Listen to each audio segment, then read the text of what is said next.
നവരാത്രി ഉത്സവത്തിന് ഇന്ന് തുടക്കം കുറിക്കുകയാണ്. മാതൃസ്വരൂപിണിയായ ജഗദീശ്വരിയെ നവരാത്രി ദിനങ്ങളിൽ 9 ഭാവങ്ങളിലാണ് നാം ഏവരും ആരാധിക്കേണ്ടത്. ഈ ദേവീ രൂപങ്ങൾ നവദുർഗമാർ എന്നാണ് അറിയപ്പെടുന്നതും. നവദുർഗമാരിൽ ഒന്നാമത്തെ ദുർഗയാണ് ശൈലപുത്രി. നവരാത്രിയിൽ ആദ്യ ദിനം ആരാധിക്കേണ്ടതും ശൈലപുത്രി ദേവിയെയാണ്.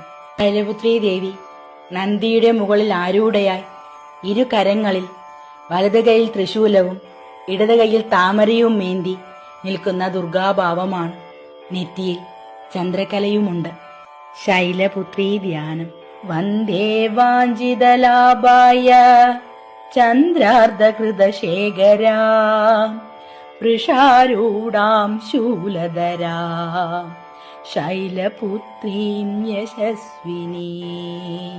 നവരാത്രി ഉത്സവത്തിന്